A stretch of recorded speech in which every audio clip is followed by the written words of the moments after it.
अस्सलाम वालेकुम रहमतुल्लाहि व बरकातहू। नाज़रीन, आप देख रहे हैं उर्दू टीवी न्यूज़ चैनल में। आपके सामने सीनियर जर्नलिस्ट रफीक नूरी।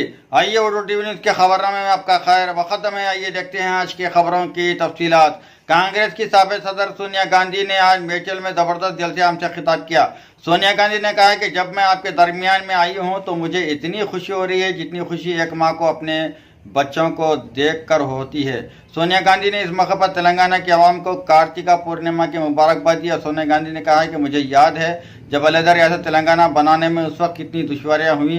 ये कोई मामूली या आसान काम नहीं था। आंध्र प्रदेश और तेलंगाना के आवाम का जज्बात का एहतराम करना निहायत ज़रूरी था और हमने तेलंगाना के आवाम के जज्बात का एहतराम करते हुए एक नई रियासत तेलंगाना को तश्कील दिया और इसके लिए कांग्रेस पार्टी को आंध्र प्रदेश और तेलंगाना में भारी सियासी कीमत चुकानी पड़ी, मगर हमने तेलंगाना देकर यहाँ के आवाम के जज्बात का एहतराम किया और साथ ही हमने आंध्रा के आवाम के लिए भी इस वक्त पार्लियामेंट में कुछ वादे किए और आंध्र प्रदेश को खुसूसी दर्जा देने का भरोसा दिया। लेकिन बदकिस्मती से हम मरकज़ में हुकूमत से महरूम रहे, मगर एनडीए हुकूमत ने इसका पास व लिहाज नहीं रखा। उन्होंने बरसर इख्तियार आने पर आंध्र प्रदेश को खुसूसी दर्जा देने का वादा किया।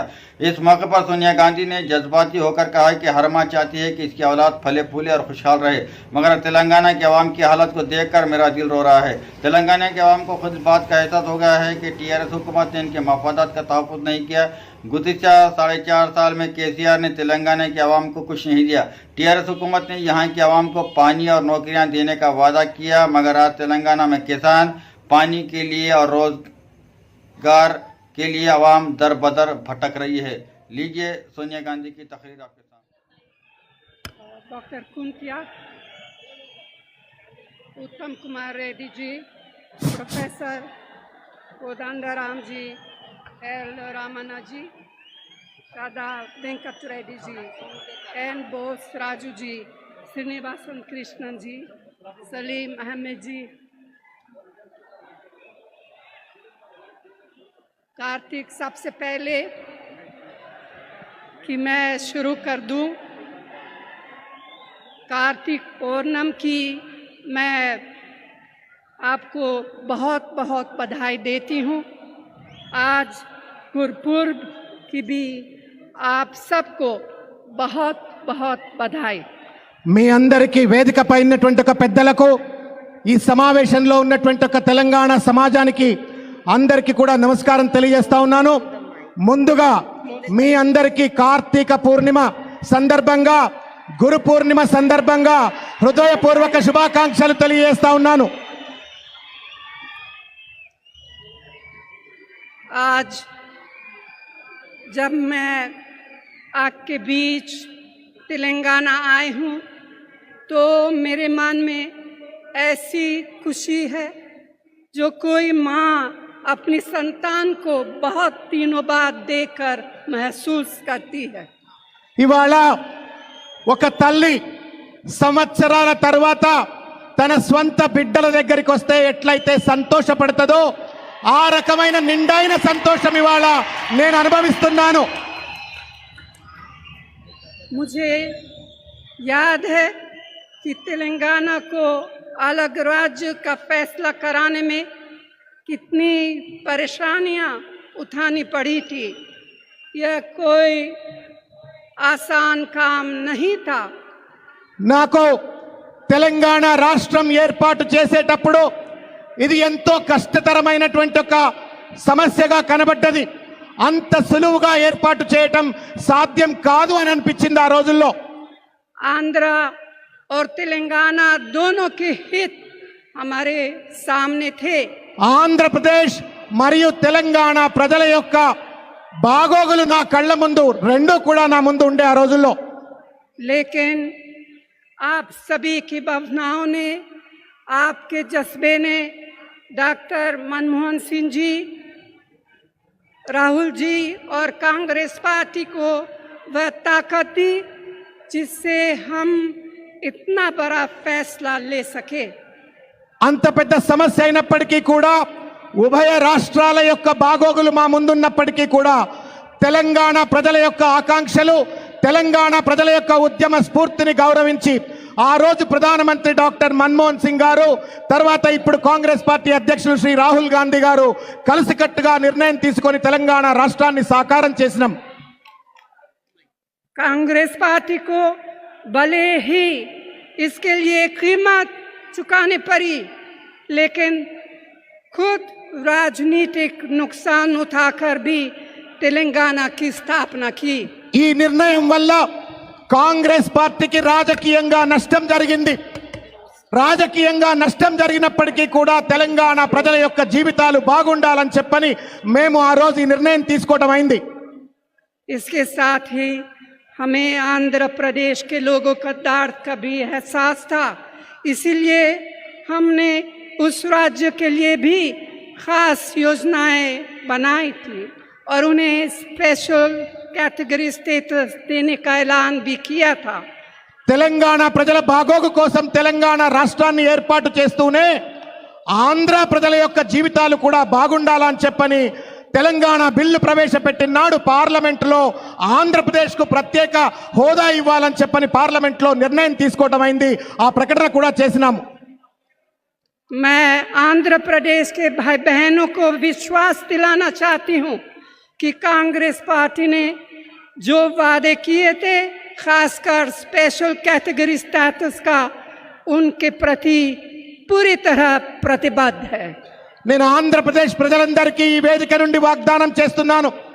ఆ రోజు ఏ వాగ్దానం అయితే చేసినామో అవన్నీ కూడా సఫలీకృతం చేస్తాం.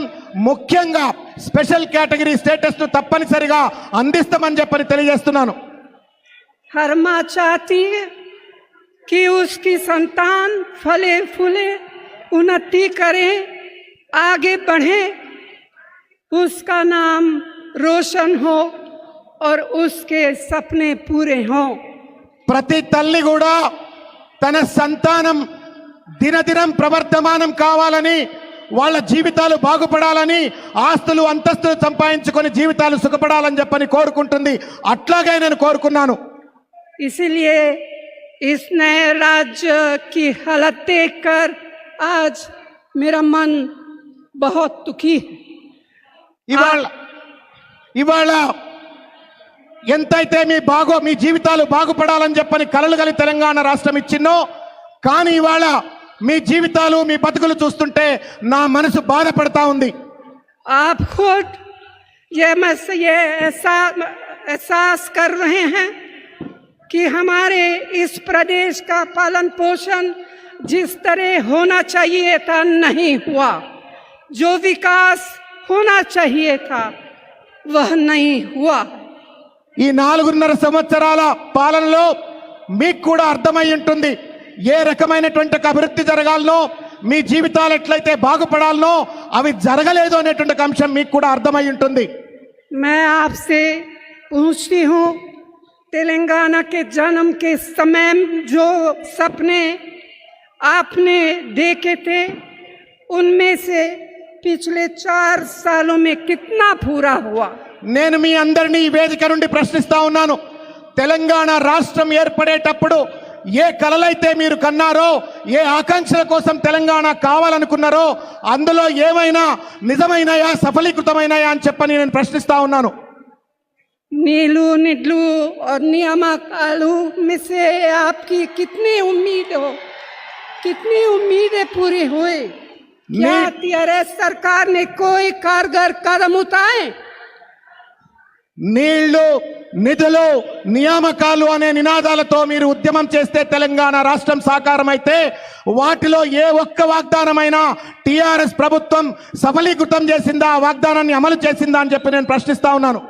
नया राज्य तो इसीलिए बना था कि लोगों को पानी, फंड और रोजगार मिले, लेकिन यहाँ के किसान तो आज भी खेतों में पानी के लिए तरस रहे हैं। यही नहीं, आत्महत्याएं करने के लिए मजबूर भी हुए। తెలంగాణ రాష్ట్రం నీళ్ల కోసం, నిధుల కోసం, నియామకాల కోసం ఉద్యమించి తెలంగాణ రాష్ట్రం సాకారం అయితే ఏ ఒక్క వాగ్దానం కూడా పూర్తి కాకుండా, మరీ ముఖ్యంగా రైతులు ఇవాళ కూడా తెలంగాణ వ్యాప్తంగా బీడుబడ్డ భూములుగా మారిపోయి వేలాది మంది రైతులు ఆత్మహత్య చేసుకునే పరిస్థితి ఏర్పడ్డది.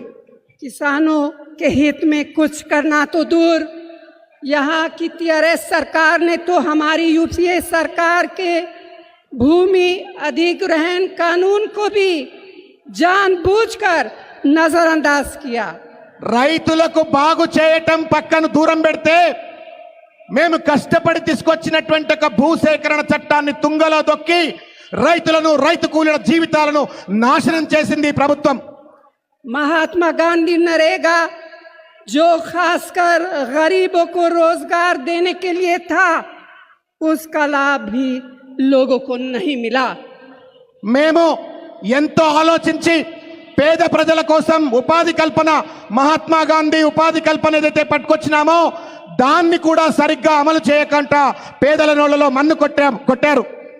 तेलंगाना के नौजवान आज निराश है, रोजगार की तलाश में भटक रहे हैं।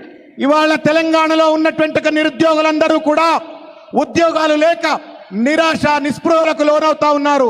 ఉద్యోగాలు ఎప్పుడొస్తాయా అని చెప్పని ఎదురు చూస్తున్నారు. पहले जब भी मैं यहाँ आती थी और महिलाओं से मिलती थी तो मुझे उनके स्वयं सहायता समूहों को की उपलब्धियों पर गर्व होता था। నేను గతంలో తెలంగాణ రాష్ట్రానికి వచ్చినప్పుడు ఇక్కడ ఉన్నటువంటి ఒక స్వయం సహాయక బృందాలకు చెందిన మహిళల యొక్క అభ్యున్నతిని చూసి అభివృద్ధిని చూసి నాకు గర్వంగా ఉండేది. मैं जब भी दूसरे प्रदेशों में जाती थी तो हमेशा यहाँ की मिसाल देती थी, लेकिन बहुत ही चिंता की बात है कि आज इन समूहों जो हमारी प्यारी बहनों की जिंदगी में परिवर्तन लाने का एक कारगर कदम था, टीआरएस सरकार ने उनको खत्म कर दिया। నేను భారతదేశంలో ఉన్న వివిధ రాష్ట్రాలకు పోయినప్పుడు ఇక్కడ ఉన్నటువంటి ఒక మహిళా సంఘాల యొక్క అభివృద్ధి, మహిళల యొక్క అభివృద్ధి గురించి నేను గర్వంగా అన్ని ప్రాంతాలలో ఒక గొప్ప విజయంగా